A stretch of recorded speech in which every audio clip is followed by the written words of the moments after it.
सहना भवतु सहनौ पुनक्तु सह वीर्यं करवावहै तेजस्विनावतीतमस्तु मा विद्विषावहै। शान्ति शान्ति शान्ति। श्रुतिस्मृतिपुराणानाम् आलयं करुणालयं नमामि भगवत्पादं शङ्करं लोकशङ्करम्।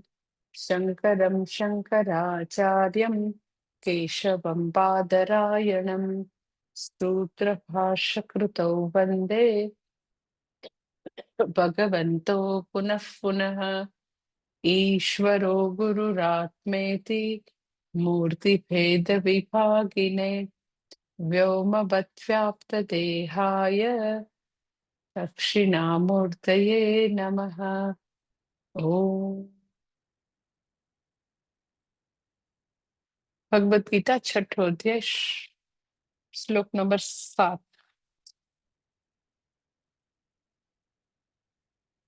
जितात्मानः प्रशान्तस्य परमात्मा समाहितः शीतोष्णसुखदुःखेषु तथा मानापमानयोः। ગઈકાલે આપણે જોયું કે એ વ્યક્તિ જીતાત્મા છે માટે પ્રશાંત છે, પોતાના ઉપર સંપૂર્ણપણે પોતાના ઉપર પ્રભુત્વ છે, સ્વામિત્વ છે, વશી છે, માટે વ્યક્તિ પ્રશાંત છે, માટે વ્યક્તિ બેલેન્સ પર્સન છે.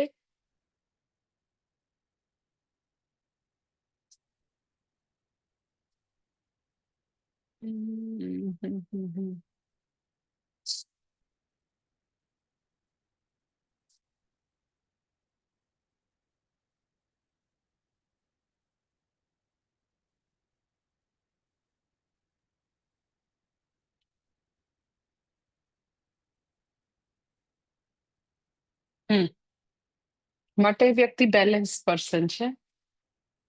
અને પછી બીજી લાઈનમાં ભગવાન કહે છે કે શીત ઉષ્ણ સુખ દુઃખ અને માન અપમાન એ બધામાં એ પોતે સમત્વ રાખી શકે છે. એ ત્રણેય જે છે, મેં ગઈકાલે તમને વાત કરી એમ શરીર મન અને બુદ્ધિના સ્તરના દ્વંદ્વોની ભગવાને વાત કરી કે શરીરના સ્તરે શીત ઉષ્ણ આવવાના છે, મનના સ્તરે સુખ દુઃખ આવવાના છે, બુદ્ધિના સ્તરે માન અપમાન આવવાના. તો તમે એવા બી લોકો જોયા હશે કે સિઝન જે છે સિઝનની બી બહુ જ કમ્પ્લેન કરે. તો મેં તમને વાત કરી હતી કે સિઝન માટે જે શરીરના સ્તરે જે એવા દ્વંદ્વ અનુભવાતા હોય તો એમાંથી મુક્ત થવું થોડું સહેલું છે. અમુક લોકો બહુ જ અવિચાર વાળા હોય, બહુ એટલું બધું થિંકિંગ નથી, તો એ બધી સિઝનની કમ્પ્લેન કરે કે કેટલું વરસાદ આવે તો ખરાબ થઈ જાય છે ને, કેવા રોડ તૂટી જાય છે ને, કેટલી બહુ ગરમી છે ને, કેટલી ઠંડી છે ને, એવું કમ્પ્લેન કર્યા કરે. પણ શીત ઉષ્ણ જે છે એ દ્વંદ્વો જે છે એ જ ભગવાને જગતમાં બનાવ્યા છે, રિયાલિટી છે. એની કમ્પ્લેન કરો કે ન કરો, એના ક્રમ પ્રમાણે વારાફરતી આવશે અને જતા રહેશે. એટલે કદાચ શરીરના સ્તરના દ્વંદ્વો જે છે એ થોડાક લોજિક, થોડાક વિચારથી મુક્ત થઈ શકે. પણ લોકોને જે દુઃખ થતું હોય છે, પોતાની કોઈ ટીકા કરે, કોઈ એવા ઘસાતા શબ્દો બોલે, તો એનાથી લોકો બહુ જ વ્યથિત થઈ જાય, હલી જાય અને ખૂબ જ એનાથી વ્યક્તિને એનું મનનું બેલેન્સ બધું ખોરવાઈ જતું હોય. ખાસ કરીને જ્યારે એવી ટીકા ટિપ્પણી એના વિશે કોઈ એવી નેગેટિવ કોમેન્ટ કરે તો.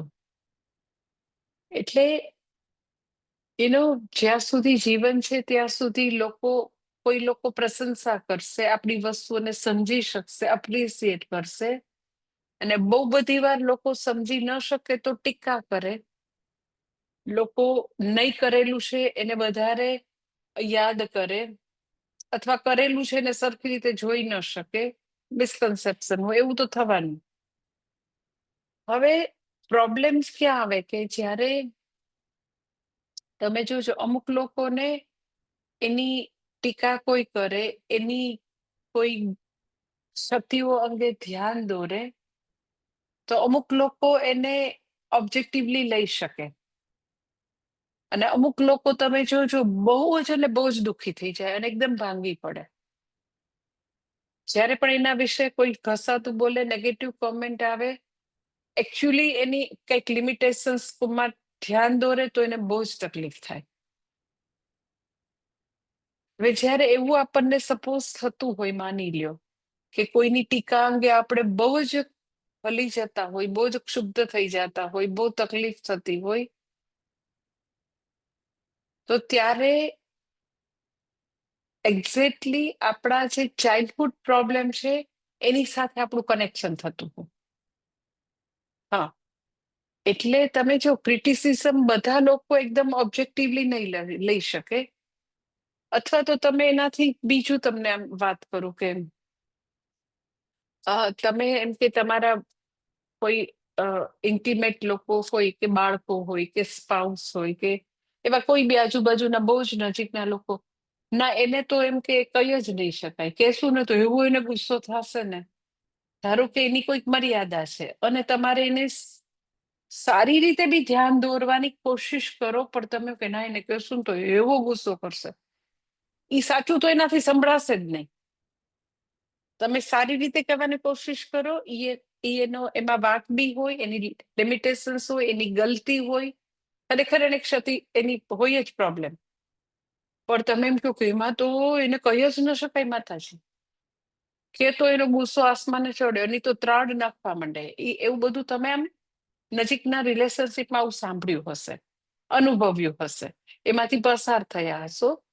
તો મારે તમને એ કહેવું છે કે જ્યારે કોઈ બી વ્યક્તિ નિંદા કરે, ટીકા કરે, આપણી મર્યાદા તરફ ધ્યાન દોરે, તો આપણા એઝ અ કોર પર્સન, આપણા જે એઝ અ ચાઇલ્ડ, આપણી અંદર એવા બહુ બધા વુન્ડ છે, એવા બહુ બધા જખમ છે કે જે હીલ નથી થયા. 0 થી 5 years દરમિયાન થયેલા પેઇનફુલ એક્સપિરિયન્સ એમનેમ હાલતમાં છે, એ હીલ નથી થયા.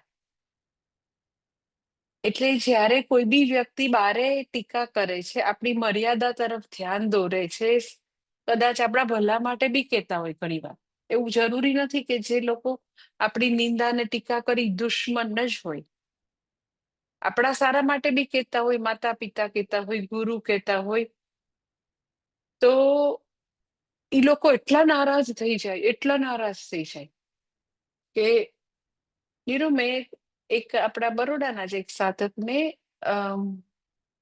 મને એમ છે વરસ પહેલા એ અમુક વસ્તુઓ માટે મને બહુ બધી લાંબી લાંબી સલાહ આપતા હતા, સલાહ. એટલે મેં તો ખાલી એને એટલું જ કીધું કે મને સલાહ નહીં, મને મદદની જરૂર છે, કારણ કે એકચ્યુઅલી શું કરવું જોઈએ, શું ન કરવું જોઈએ, એના માટે તો મોટી બધી વોટ્સએપ યુનિવર્સિટી ચાલે છે સોશિયલ મીડિયામાં. બધા ઠાલી ઠાલી મફતની શિખામણ આપવા માટે આમ તત્પર થઈને બેઠા છે. શિખામણ, સલાહ, સૂચનો એ તો ભરપૂર બધે છે, ખાલી ટાઈપ કરો તો બી આવી જાય. તમે ખાલી એટલું ટાઈપ કરો ને કે મારા મોગરાના છોડમાં મોગરા ઓછા આવે છે, સપોઝ, ઓ માય ગોડ, તમને આઈ ટેલ યુ, હું તમને લખી દઉં, ખાલી એટલું તમે લખો ને કે મોગરાના છોડમાં ઓછા મોગરા આવે છે, તો તમને ઓછામાં ઓછા 1000 નાના મોટા રીલ્સ અને વિડીયો આવી જશે સામે, એડવાઇસ દેવા વાળા. એટલે મેં એને કીધું, એ બેનને ખાલી એટલું જ મેં કીધું કે મને સલાહની જરૂર નથી, કારણ કે હું એકલે હાથે આટલું બધું કન્સ્ટ્રક્શન કરું છું ને, તો મને સમય જોઈએ છે, કોઈ વ્યક્તિ ફિઝિકલી આવીને મને હેલ્પ કરે એવો તમારો સમય જોઈએ છે, કર્મ જોઈએ છે. ખાલી તમે વાતચીત જે કર્મ કરો છો એ નહીં, ફિઝિકલી આવીને કંઈક કર્મ કરો એ જોઈએ છે. સલાહ તો મેં કીધું ખરેખર ખબર છે બધાને કે શું કરાય શું ન કરાય. ખાલી આટલું જો હું પ્રેમથી જ મેં તમને કીધું એમ જ કીધું. તો એ બેન 1 વર્ષથી મારાથી નારાજ થઈ ગયા છે. કોઈક વાર ફોન કરે મને પ્રેમનો, પણ ભણવાનું એને મૂકી દીધું. એટલે જ્યારે બી હું, મારો સ્વભાવ એવો છે કે શિક્ષક તરીકે મેં તો મારે નહીં ને ભણાવે નહીં એવું નહીં રાખવાનું. કદાચ એમ ઇનિશિયલી કોઈને થોડું દુઃખ થાય, હું પ્રેમથી કહું તો બી દુઃખ થાય, પણ મારું તો એવું કર્તવ્ય છે કે મારે તો કેવું તો જોઈએ જ. હું પણ નહીં કહું અને હું ગુડી ગુડી વાતો કરીશ તો વ્યક્તિનો પ્રોગ્રેસ કેવી રીતે થશે? એટલે જ્યારે હું એમ કહું કે બેન મારે સલાહ નથી જોતી, અને આમ ખરેખર એ મારી, યુ કેન સે મારી લિમિટેશન છે કે મને ખરેખર એડવાઇસ નથી ગમતી. મને આવીને લોકો કામ કરે એ જોઈએ છે, પરફોર્મ કરે એ જોઈએ છે.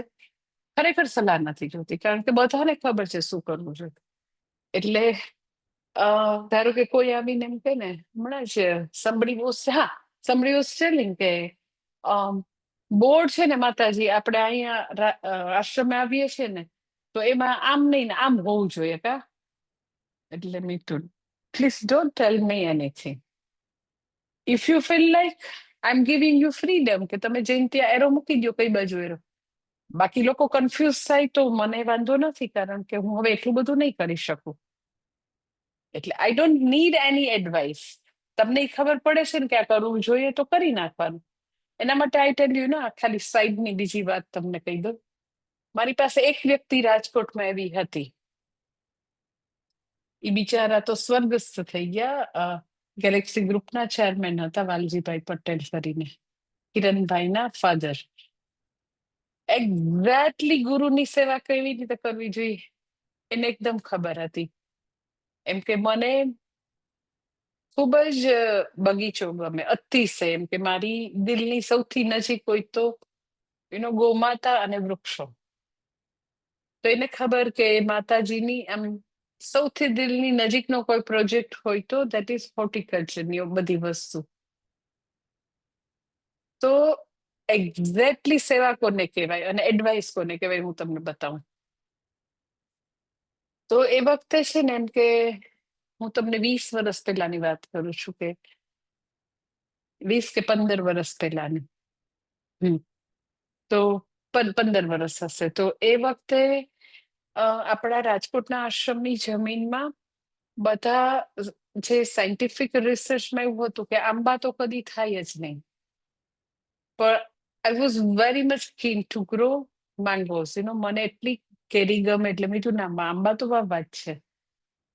તો એ મને કાંઈ સલાહ સૂચન નહીં. તમે જો આખું કોને કહેવાય કે સલાહ સૂચન કોને કહેવાય ને પરફોર્મ કરવું કોને કહેવાય.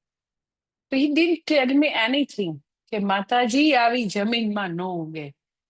એ તો ખેડૂત માણસ પોતે 35 એકરની પોતાની વાડીમાં બેસ્ટ આંબા ઉગાડેલા હતા. He didn't give me any advice. શું કર્યું એ માણસે ખબર છે?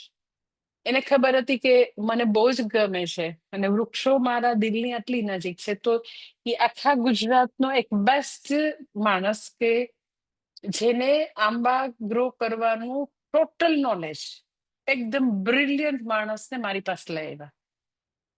અને એને મારી પાસે બેસાડીને એટલું જ કીધું કે માતાજીને આંબા જોઈ છે ને આ જમીનમાં તમારે ઉગાડી દેવા.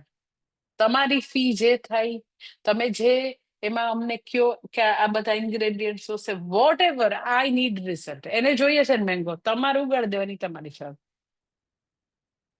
એટલે એ માણસ એટલા એક્સપર્ટ હતા. તો કે થઈ જશે, તો કે બધા સાયન્ટિફિક લેબ વાળાએ ચોખ્ખી ના પાડી, શું કડવા લીમડા સિવાય કઈ ના થાય. તો કે તમારે ઉગાડવા છે ને હું ઉગાડી દઈશ. પછી એને પહેલો આંબો એવી રીતે ઉગાડ્યો કે 7 ફૂટનો, એમ એનો 7 ફૂટનો ખાડો, 5.5-6 ફૂટનો માણસ આખો અંદર ડૂબી જાય એટલી ડેપ્થ, અને એટલો પાછો એની વિડ્થ, એવડો એને ખાડો કરાયો. અને ટ્રેક્ટર જે છે એ જેને એક્ઝેક્ટ કીધી હતી કે આવી જ સોઇલ જોઈએ, આવા જ પ્રકારનું ફર્ટિલાઇઝર જોઈએ, આવી જ અંદર પોરસ રહે એટલે મને આવા પ્રકારની અંદર રહેતી જોઈએ, વગેરે વગેરે. એટલું બધું એને એડ કરાવ્યું. અને ફર્સ્ટ આંબો અમને સ્વામીજીની કુટિયા પાસે વાવ્યો અને ફટાફટ આમ એકદમ બેસ્ટ લાઈનમાં ગ્રો થવા માંડ્યો. પછી એકનું રિઝલ્ટ મળ્યું એટલે ઈ જે વ્યક્તિ જે છે એ આપણા ટ્રસ્ટી હતા વાલજીભાઈ, તો એને મને એક બી વાર પૂછ્યું નથી. પોતે પોતાની મેળે માંગરોળ પોતાની ગાડી મોકલીને કેટલા બધા મેંગોના લઈ આવ્યા છોડ, પોતે ઉભા રહીને વવડાવી દીધા. પછી આફ્ટર 6 months ટોટલી રિઝલ્ટ જોતા, દર મહિને જોતા કે આપણે જે સાયન્ટિફિક રિસર્ચની વિરુદ્ધ જઈને કરીએ છીએ શું એનું આવે છે, ગ્રોથ શું છે, બધું નોંધતા. પછી એમ કે ધારો કે 20 કે 25 આંબા અમે વાવ્યા તો એક આંબો નબળો પડી ગયો તો એમાંથી. તો એવું કહી શકે ને આ આંબો નબળો છો, આ હવે તમારે બદલવો જોઈએ. તમારે બદલવો જોઈએ, ધેટ ઇઝ એડવાઇસ. એ આંબા પાસે મને આમ બરાબર 15 વર્ષ 17 વર્ષ પહેલાનો સીન યાદ છે. એ ઉભા રહ્યા અને પછી મને કે આ તો નબળો છે પણ થઈ જશે. બીજે દિવસે ખાલી ઈ એક આંબો ને એના 1-2 આંબા કદાચ હશે, ઈ એના માટે શારદાગ્રામ માંગરોળ ગાડી મોકલી, નવો આંબો આવી ગયો, આંબો રિપ્લેસ થઈ ગયો અને પછી મને કીધું થઈ ગયું છે ઓપરેશન, તમારે એની ચિંતા કરવાની જરૂર નથી. એટલે ધીસ ઇઝ એક્ઝેક્ટલી સેવા. એટલે એનીવે આ બેન જે છે એને મેં કીધું કે બેન મને એડવાઇસની જરૂર નથી, મને ખબર છે કે બોર્ડમાં આ એરો લગાડવો જોઈએ, પણ મારી હવે પહોંચની બહાર છે, એટલે મારે ખરેખર સમયની જરૂર છે.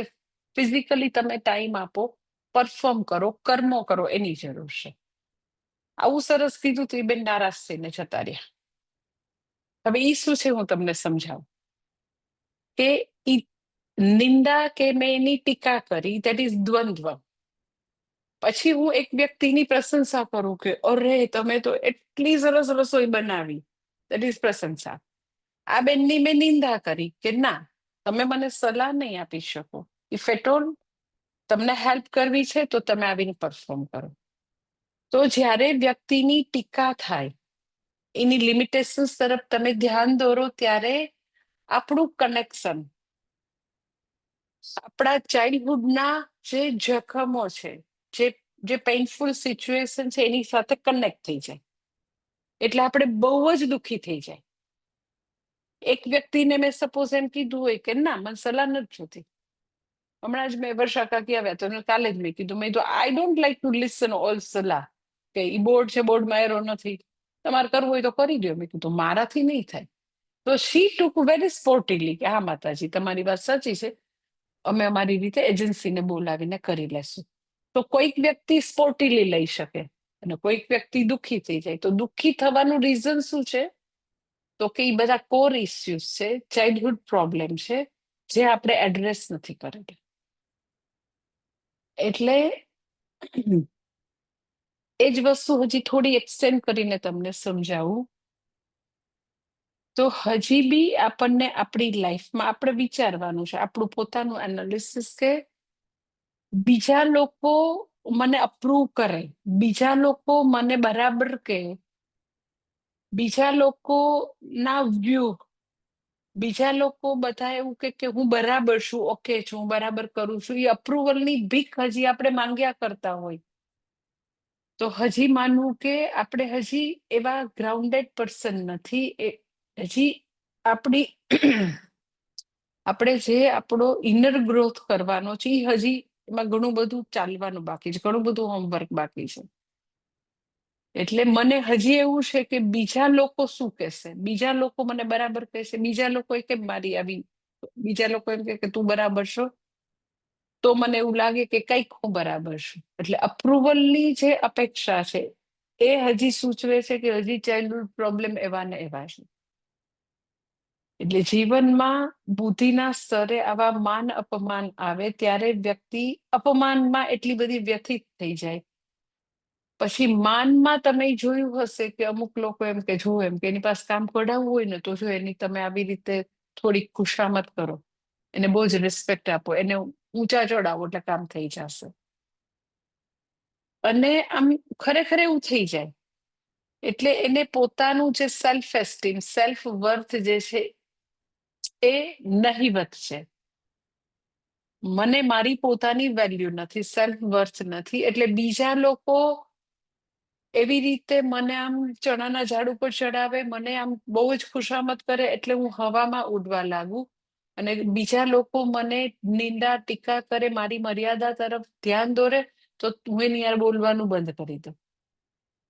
એટલે આવા માન અપમાનના એક્સ્ટ્રીમ્સ છે, ત્યારે વ્યક્તિ હલી જાય છે. ઇટ્સ શોઝ કે જીવનમાં ભગવાન નથી, કર્મયોગ નથી જીવનમાં. એ વ્યક્તિ જે છે એની એવી બધી સેલ્ફ વર્થ નથી. જેટલી સેલ્ફ વર્થ વધશે, પોતે પોતાની જાતને વેલ્યુ કરશે, એટલો બીજા મારી વેલ્યુ કરે એવા પ્રકારની અપેક્ષા ધીરે ધીરે ઘટતી જશે. એટલે દ્વંદ્વોથી મુક્ત થવું છે તો સેલ્ફ વર્થને ઓળખવી પડે. પછી થોડો પ્રેગ્મેટિક એપ્રોચ હોય, શીત ઉષ્ણ માટે, સુખ દુઃખ માટે થોડો પ્રેગ્મેટિક એપ્રોચ હોય. અને અલ્ટિમેટલી બધા ત્રણેય દ્વંદ્વમાંથી મુક્ત થવું છે, શરીર મન બુદ્ધિના, તો અલ્ટિમેટલી કર્મયોગ ઉપાય છે. કર્મયોગ ઉપાય એટલા માટે છે કે દ્વંદ્વ એટલે એવા એક્સ્ટ્રીમ રિઝલ્ટ. એક્સ્ટ્રીમ રિઝલ્ટ જે છે એને તો કે પ્રસાદ બુદ્ધિથી વ્યક્તિ ગ્રહણ કરે. સપોઝ અપમાન થયું માની લ્યો, તો વ્યક્તિ માને કે હા એવા પ્રકારના કંઈક કર્મ હશે, અને એવું અત્યારે કર્મફળ પાકેલું છે કે એ વ્યક્તિએ મને આવી સિચ્યુએશનમાં મૂકી, તો કે ભગવાનને આવું આજે અત્યારે મને આવું નો જે ચોથા પ્રકારનું રિઝલ્ટ છે કે આપણી અપેક્ષાથી વિરુદ્ધ પરિણામ આપવાનું ભગવાને નક્કી કર્યું હશે. પછી આપણે ખૂબ જ કરેલું હોય તો બી લોકો એટલું બધું અપ્રિશિએટ ન કરે, એટલે લેસ કર્મફળ મળ્યું. આપણી અપેક્ષાથી ઓછું હશે. 4માંથી 1 તો કર્મફળ મળવાનું જ હતું, તો લેસ કે અપોઝિટ મળ્યું આ વખતે. તો જેટલે અંશે ઈશ્વર જે છે એ મને કર્મફળ આપી રહ્યો છે એવું સમજાય, તો દ્વંદ્વોમાંથી મુક્તિ સહજ છે. કે શીત ઉષ્ણ આવે, ખૂબ જ અતિશય ઠંડી છે, અતિશય ગરમી છે, તો એ વેધર જે છે, પર્યાવરણ છે, ખૂબ જ ગરમી કે ખૂબ જ ઠંડી, ખૂબ જ વરસાદી, મોકલનાર કોણ છે? હું છું. કોણ નિર્માણ કરે છે? તો તમે જો કે જેવું આપણા જીવનના દરેક પાસામાં ઈશ્વરને વણતા જઈએ, એક પાસામાં ઈશ્વરને જોતા શીખી જઈએ. ઈ છે જ, પણ મને દેખાતો નથી. તો ઈશ્વરનું દર્શન કરતા થઈ જઈએ તો દ્વંદ્વ ક્યાં છે ભાઈ? જે છે એ 4 પ્રકારના કર્મફળ છે. દ્વંદ્વ જેવું એઝ સચ નથી, કારણ કે જયારે વિરુદ્ધ કર્મફળ આવે છે તો એ દ્વંદ્વ ક્યાં છે? ઓકે, એવું બી કર્મફળ નિર્માયેલું હશે કે વ્યક્તિ જે છે એને એવું વિચાર્યું હોય કે હું લંડન જવા નીકળું ને ત્યાં અમદાવાદમાં જ બળીને ભસ્મ થઈ જાઉં. એના પરિવાર વાળા બિચારા એ થોડું વિચાર્યું હોય કે પહોંચશે જ નહીં.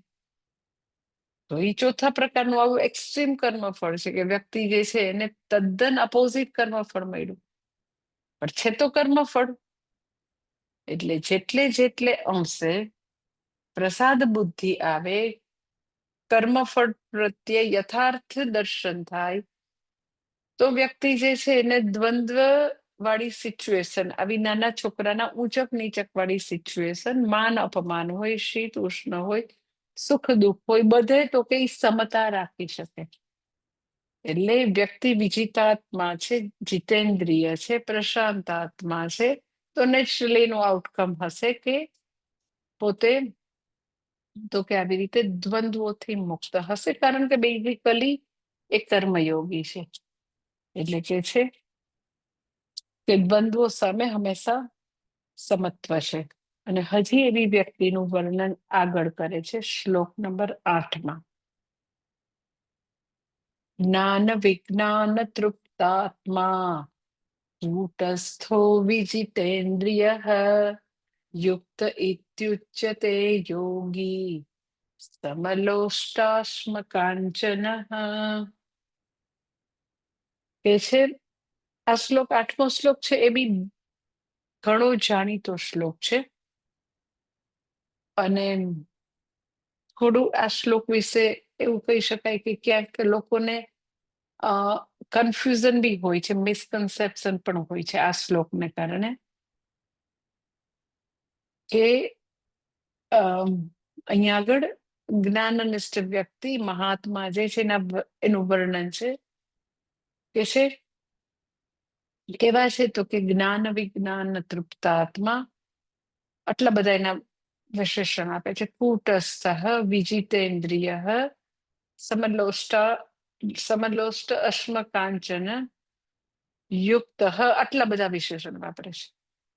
યોગી ઇતિ ઉચ્યતે કે છે કે એ વ્યક્તિ યોગી છે, એ વ્યક્તિ યુક્ત છે. કોણ? તો કે પેલું કે છે જ્ઞાન વિજ્ઞાન તૃપ્તાત્મા છે, જ્ઞાન વિજ્ઞાન થી તૃપ્ત છે. બીજું તો કે કૂટસ્થ અર્થાત અવિકારી છે. થર્ડ ઇઝ વિજિતેન્દ્રિય એટલે જીતેન્દ્રિય છે. પછી ચોથું છે સમલોષ્ટ અશ્મ કાંચન, એના માટે પથ્થર, માટી અને સોનું બધું સમાન છે.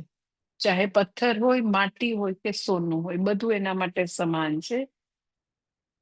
એ વ્યક્તિ યુક્ત છે ને એ વ્યક્તિ કે છે યોગી છે. સૌથી પહેલું કે છે જ્ઞાન વિજ્ઞાન શબ્દ, પહેલો શબ્દ જ્ઞાન વિજ્ઞાન. એસેસ જ્ઞાન વિજ્ઞાનનો અર્થ એક જ થાય. તમે પૂછો તો સામાન્ય રીતે એક જ અર્થ છે. જો બંને શબ્દ છૂટા છૂટા લીધા હોય, છૂટા, તો એક જ અર્થ છે. પણ બંને જ્યારે ભગવાને જ્ઞાન અને વિજ્ઞાન બંને શબ્દ સાથે વાપર્યા છે તો અર્થ એક નથી થતો. છૂટા છૂટા વાપરેલા છે તો સામાન્યતયા સમાન મિનિંગ છે, જ્ઞાન અને વિજ્ઞાન સમાન મિનિંગ. જ્યારે ભગવાન જ્ઞાન વિજ્ઞાન શબ્દ સાથે સાથે મૂકે તો અર્થ એક નથી. એટલે આદિશંકરાચાર્યજી એની વ્યાખ્યા આપે છે જ્ઞાન વિજ્ઞાનની. જ્ઞાન વિજ્ઞાન તૃપ્તાત્મા. જ્ઞાનમ એટલે શું? તો કે આગળ કે છે શાસ્ત્રોક્ત પદાર્થાનામ પરિજ્ઞાનમ, આવી વ્યાખ્યા આપે છે. પછી વિજ્ઞાનમ એટલે શું? તો કે વિજ્ઞાનમ તુ શાસ્ત્રતઃ જ્ઞાતાનામ તથા એવ સ્વાનુભવકરણમ તાભ્યામ જ્ઞાન વિજ્ઞાનાભ્યામ તૃપ્ત. સંજાત અલમ પ્રત્યે, એના પછીનું છે. પણ જ્યારે બંને સાથે વાપર્યા છે જ્ઞાન અને વિજ્ઞાન શબ્દ, તો અર્થમાં ફરક છે. શું છે એ ફરક? એ આદિશંકરાચાર્યજી વ્યાખ્યામાં કીધું. શું હું સમજાવું તમને. સૌથી પહેલા જ્ઞાન એટલે શું? તો કે શાસ્ત્રોક્ત પદાર્થાનામ જ્ઞાનમ. કે જ્યારે શાસ્ત્ર જે છે એમાં જે આપણે અધ્યયન કરીએ છીએ, અને અધ્યયન કરીએ ત્યારે શ્રવણ કરતા જે આપણને વૃત્તિ ઉત્પન્ન થાય, જે આપણને જ્ઞાન થાય, ધેટ ઇઝ જ્ઞાન.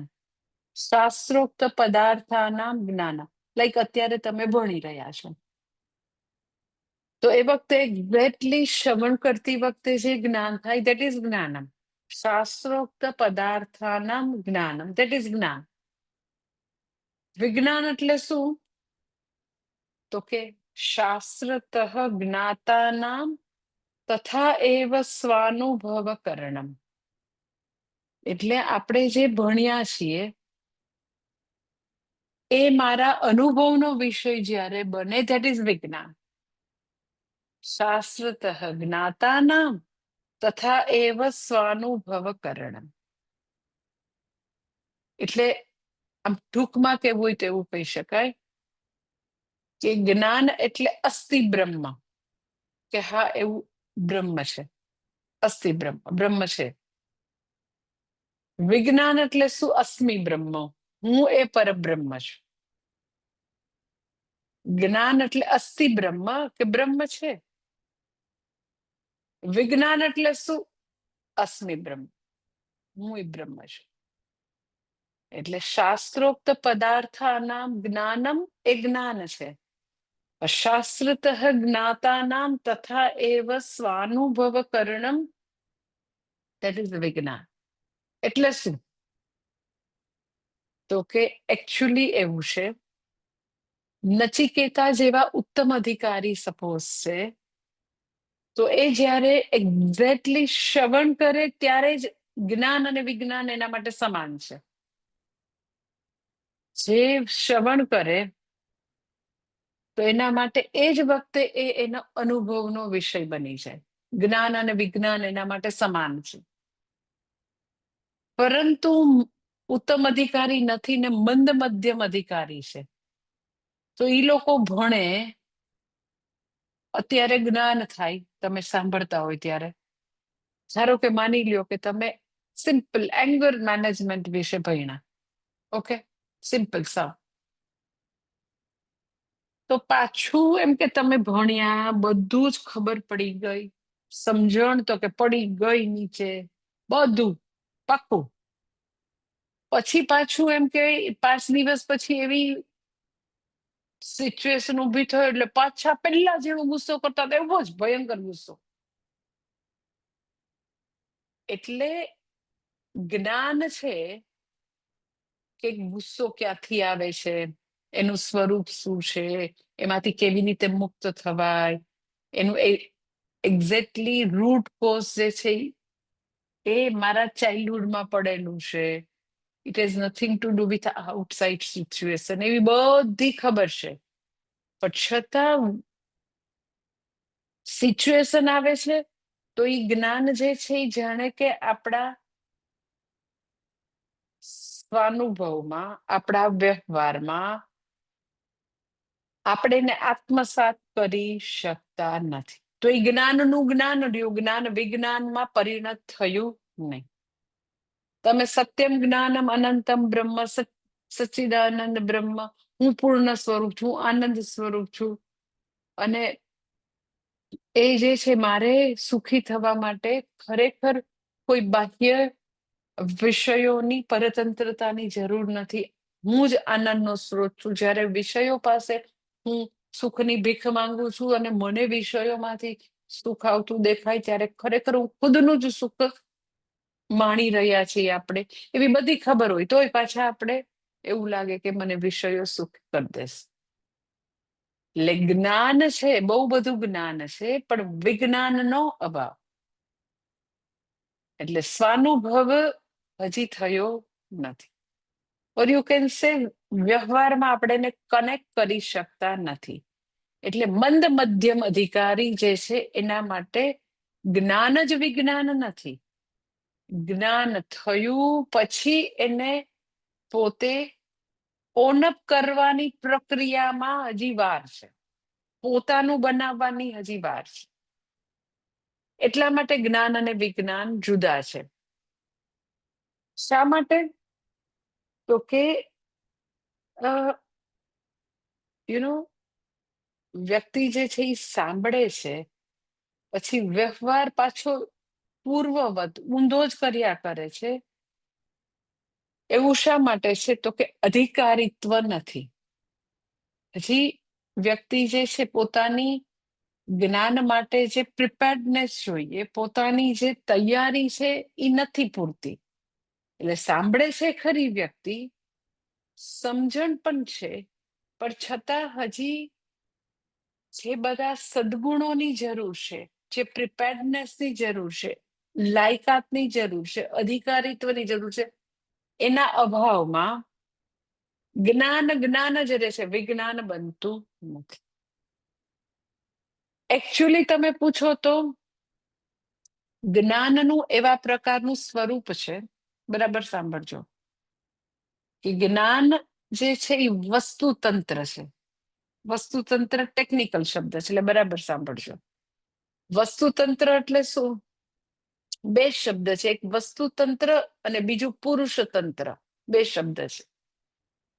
વસ્તુતંત્ર એટલે શું? યથા વસ્તુ તથા જ્ઞાન. એમ કે સપોઝ હું તમને એમ કહું કે આ જોવો તો તમે તો હું તમને એમ કહું કે જો તમે આ જે છે છઠ્ઠો અરે હા, તો તમે કહી શકો કે આ જે છે, હા, નવમો અધ્યાય છે, વાંધો નહીં. આ જે છે એ જો તમે શું છે, તો તમે એમ કે હા, આ જે છે ભગવદ્ ગીતા છે. ગીતા પ્રેસ નું નાનકડું પુસ્તક છે, તમે એને કવર ચડાવેલું છે, પણ છે ભગવદ્ ગીતા. તો ધીસ ઇઝ કોલ વસ્તુતંત્ર. યથા વસ્તુ તથા જ્ઞાનમ. વસ્તુતંત્ર એટલે શું? યથા વસ્તુ તથા જ્ઞાન. પછી હું એમ કહું કે આ જો જો જો જો જો તો તમે આપણા બગીચામાં છે ને એવું મસ્ત આ લોટસ થયું છે, જો તો લોટસ. આપણે એક છે ને કમળકુંડ બનાવ્યો છે. આપણે શિવજી આવશે ને ડિસેમ્બરમાં, ભગવાન આવશે ને, તો શિવજીને બહુ જ કમળ પ્રિય છે, એટલે મેં કમળ વાવ્યા છે. પણ હજી તો ભગવાનનું મંદિર નથી, એટલે પછી ચડાવીને મારા રૂમમાં ફ્લાવર વાસમાં રાખે. જો કેવું મસ્ત છે ને, પિંક કલરનું. પિંક મને ગમે, ભગવાનને પિંક ગમે ને, એટલે જો કેવું સરસ છે પિંક રોઝ, અરે પિંક લોટસ. જો તો તમે, તો તમને એમ થાય આમ તો અત્યાર સુધી તો માતાજી બરાબર બોલતા હતા. આમ ખરેખર એનું કે આમ ભગવાનનું કે કરવું છે કે આમ સમ સેકન્ડ મગજને, બ્રેઇનને બ્લડ ન મળે તો જો ક્યાંય નું કાંઈ થઈ જાય. જો કેવું બોલે છે બાપુ. અરે પણ તમે જુઓ કેવું મસ્ત છે ને, ફ્રેગ્રન્ટ હો, પાછું એકદમ સુગંધી કમળ છે. જોઈ લ્યો તો તમે બધા. તો હું ગમે એટલું તમને કન્વિન્સ કરવાની કોશિશ કરું કે અરે કમળકુંડમાં વાવ્યું, આપીને સંતોષભાઈ હમણાં વાવી ગયા અને પાછું ઉગી ગયું ને, એવું મસ્ત છે ને, એવી ફ્રેગ્રન્ટ છે. તો તમે ગમે એટલું તમે ચાહો કે બિચારા આપણને આટલું ભણાવે, હમણાં ગુરુ પૂર્ણિમા ગયું, માની લ્યો ને, હવે એમાં શું છે. તો ગમે એટલું હું તમને કોશિશ કરું અને તમને મને ઓબ્લાઇઝ બી કરવું હોય કે બિચારા ભણાવે, તો આપણે માની લેવાય. તો બી તમે માની નહીં શકો, કારણ કે જ્ઞાન છે એ વસ્તુતંત્ર છે, પુરુષતંત્ર નથી. પુરુષ એટલે પર્સન, પુરુષતંત્ર નથી. એ વસ્તુતંત્ર છે. યથા વસ્તુ તથા જ્ઞાનમ, જે છે એમ જ જાણવું પડે. વસ્તુતંત્ર એટલે એમાં તમારી કે મારી વિશનો કોઈ એમાં અવકાશ નથી. કોઈની પણ ઈચ્છા ન ચાલી શકે. જેવું છે એવું જ જાણવું પડે. જે છે એ જ 2 + 2 = 4. બસ એમાં હું એમ કહું કે ના ના, તમે 5 રાખો તો એવું ના હાલે. જ્ઞાનની વાત છે, તો જેવું છે એવું જ જાણવું પડે. ધેટ ઇઝ કોલ વસ્તુતંત્ર. યથા વસ્તુ તથા જ્ઞાનમ. પુરુષતંત્ર એટલે શું? તો કે કર્મની જ્યારે વાત આવે, કર્મ કરવાની, તો મેં તમને કીધું પુરુષ એટલે પર્સન. પર્સનને ડિપેન્ડન્ટ છે, પર્સનને આભારી છે. પર્સન નક્કી કરે કે ધારો કે હું તમને અહીંયા તમારી પાસે નજીકમાં બેઠા હોય, આપણો ઇન પર્સન ક્લાસ હોય, તો એમ આવીને લઈ જાવ તો તમે કોને જોઈએ છે આ ભગવદ્ ગીતાનું? પૂજ્ય સ્વામીજીએ બ્લેસિંગ આપીને મને આપ્યું છે. તો એમાં તમને તમારી વિશ કામ લાગે કે તમે ઊભા થઈને લઈ બી શકો, ન બી લઈ શકો. તમને એવું થાય ક્લાસ પૂરો થાય ને પછી હું લઈ જઈશું. તો જ્યારે કર્મની વાત આવે તો મારી પાસે ચોઈસ છે.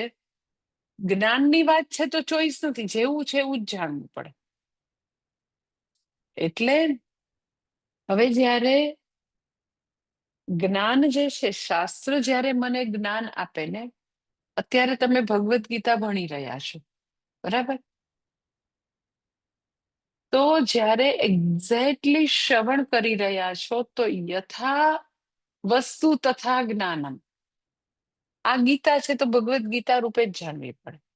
તો અત્યારે હું તમને જે 6ઠ્ઠા અધ્યાયનો 8મો શ્લોક ભણાવી રહી છું, તો એક્ઝેક્ટલી શાસ્ત્ર જે કે છે,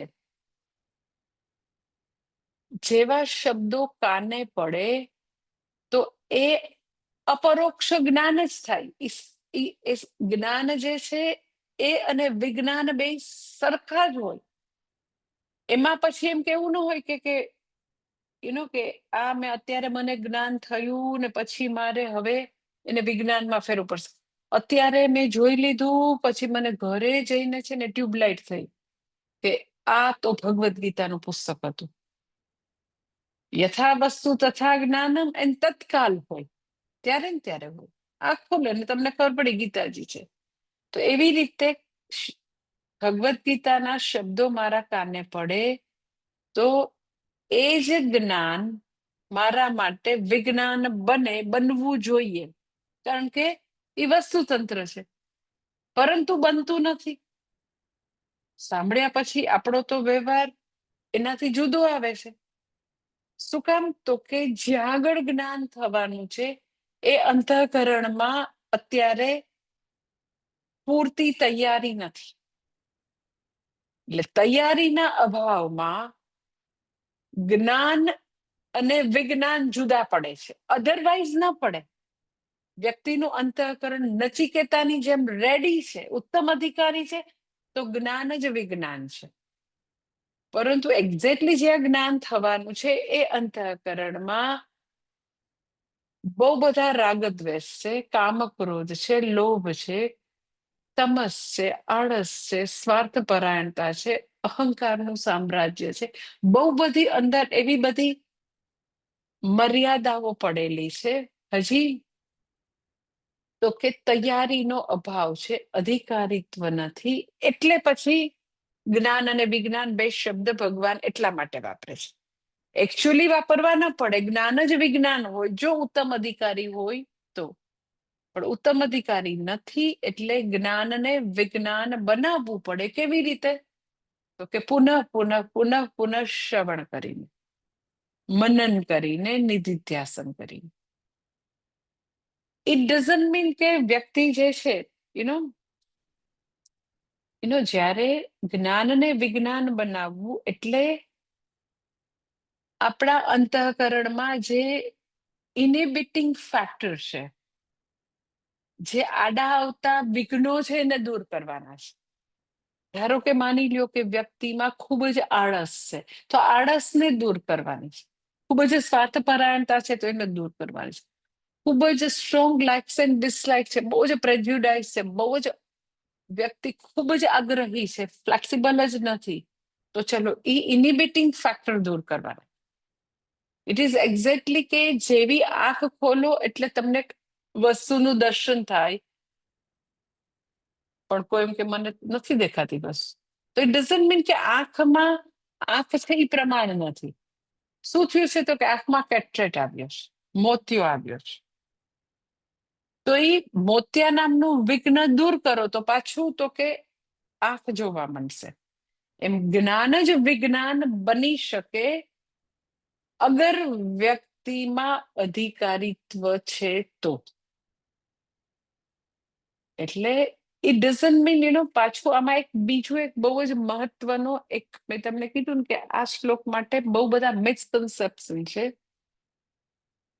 જ્ઞાન વિજ્ઞાન બે શબ્દથી લોકોને એવું થતું હોય છે કે પેલા જ્યારે ગુરુ મુખેથી શ્રવણ કરીએ એ થિયરી છે, અને પછી ધ્યાનમાં બેસો એ પ્રેક્ટિકલ છે, અને એનાથી મને હવે અનુભૂતિ થશે. તો એ તદ્દન ખોટી વાત છે, તદ્દન ખોટી વાત છે. જ્યારે વ્યક્તિ શાસ્ત્ર શ્રવણ કરી રહી છે ત્યારે એ જ્ઞાન જ સાક્ષાત પ્રમાણ છે, ધ્યાન પ્રમાણ નથી. જ્યારે શાસ્ત્ર નિધિધ્યાસનની વાત કરે છે તો એ શ્રવણ જ છે, બીજું કઈ નથી. નવું કોઈ જ્ઞાન નથી નિધિધ્યાસનમાં. મનનમાં કોઈ નવું જ્ઞાન નથી. મનન અને નિધિધ્યાસનને આપણે કરેલા શ્રવણને આપણે પાછું પાકું કરીએ છીએ. મનન એટલે શું? તો કે આપણે કરેલા શ્રવણને બધા વેગનેસથી, અસ્પષ્ટતાઓથી દૂર કરીએ છીએ. અને નિધિધ્યાસન એટલે એને મારું બનાવવાનો પ્રયત્ન કરીએ છીએ, સ્વાનુભવકરણ કરવાનો પ્રયત્ન કરીએ છીએ. પણ એ શ્રવણનું એક્સટેન્શન છે, નવું જ્ઞાન ધ્યાનમાં નથી. શાસ્ત્રના શબ્દો જે છે એ પોતે જ મને હુંની પ્રાપ્તિ કરાવે છે, આનંદ સ્વરૂપ હુંની પ્રાપ્તિ, ધ્યાનથી નથી. એટલે અમુક લોકો ધ્યાનને ઇન્ડિપેન્ડન્ટ પ્રમાણ માને છે, તો ઇન્ડિપેન્ડન્ટ પ્રમાણ નથી. શું કામ? તો કે એ લોકો જ્ઞાન વિજ્ઞાન શબ્દને ટ્વિસ્ટ કરીને ખોટો અર્થ કરે છે. વિજ્ઞાન એટલે આટલું જ છે, વિજ્ઞાન શબ્દ એટલે આટલું જ છે કે જ્યારે આપણે શ્રવણ કરી રહ્યા છીએ છતાં બી આપણે આપણી લાઈફમાં એને કનેક્ટ નથી કરી શકતા, કારણ કે ખોટી ગ્રંથિઓએ આપણા અંદર કબજો કરેલો છે.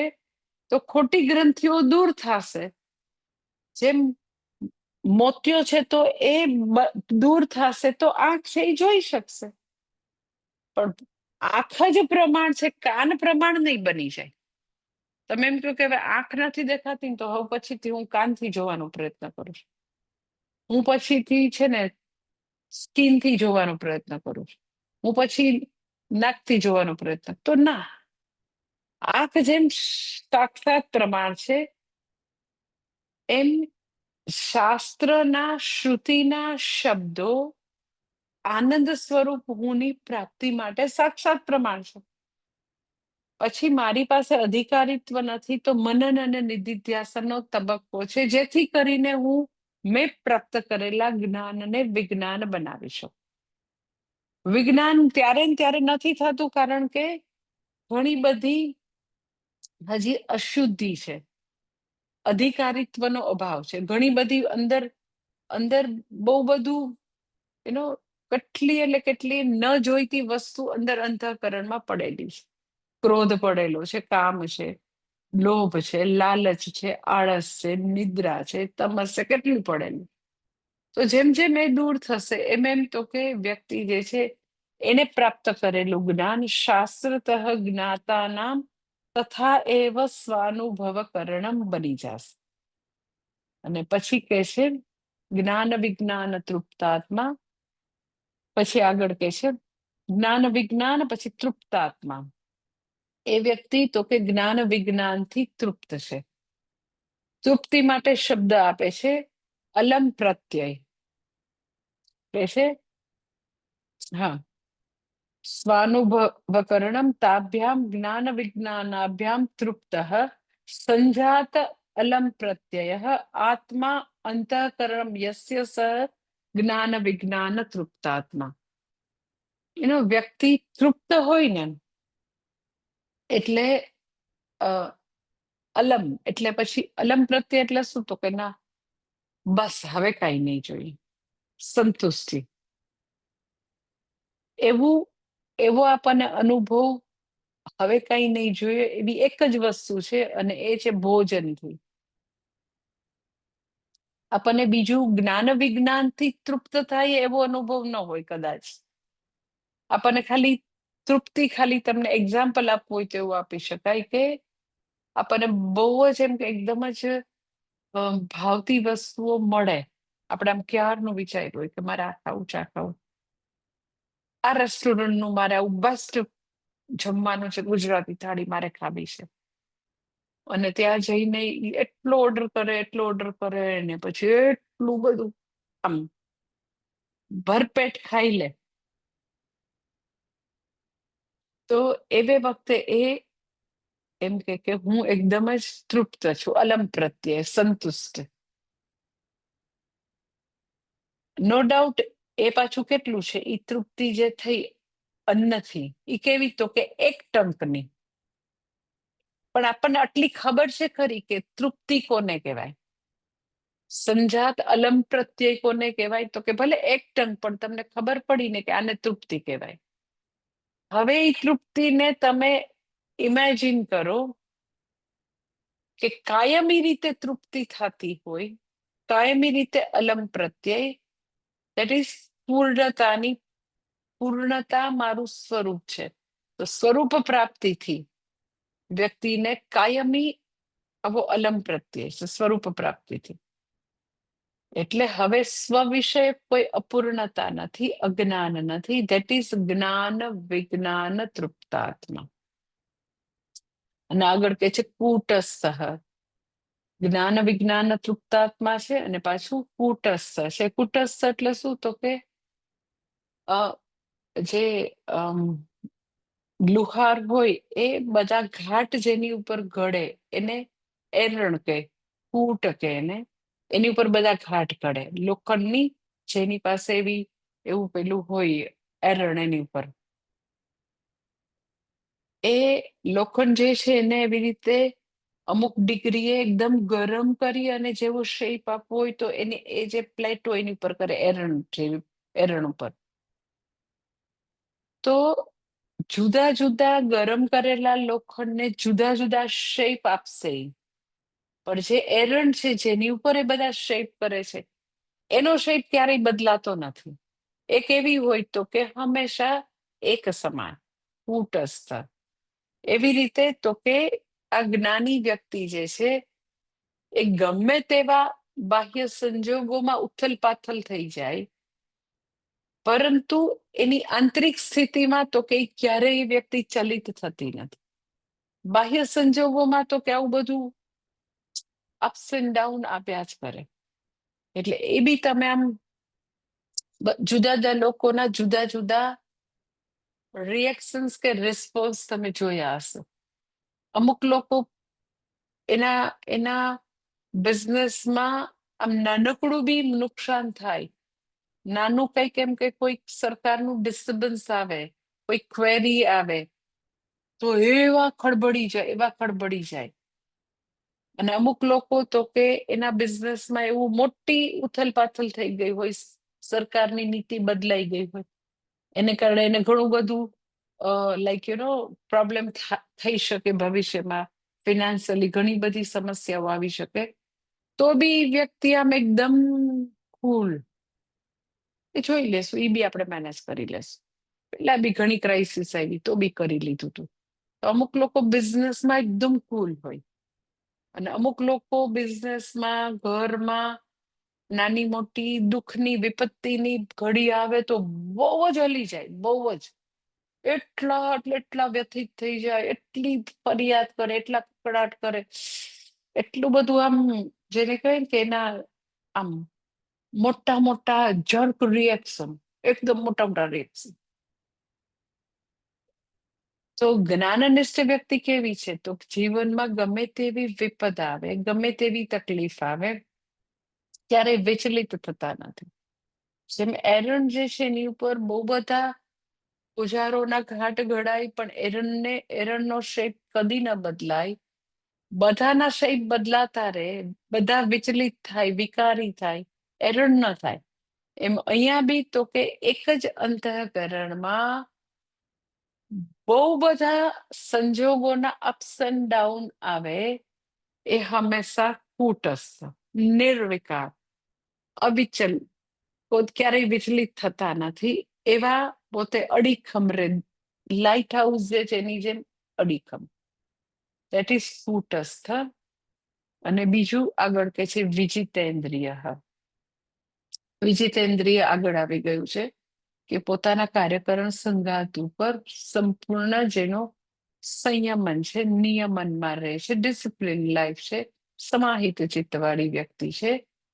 અને આગળ કે છે આખો ફ્રેઝ છે સમલોષ્ટાસ્મ કાંચન, કે વ્યક્તિ માટી હોય કે પછી પથ્થર હોય કે સુવર્ણ હોય, બધા પ્રત્યે સમત્વ ધારણ કરી શકે છે. શું છે આપણે નેક્સ્ટ સેશનમાં જોઈ લઈશું.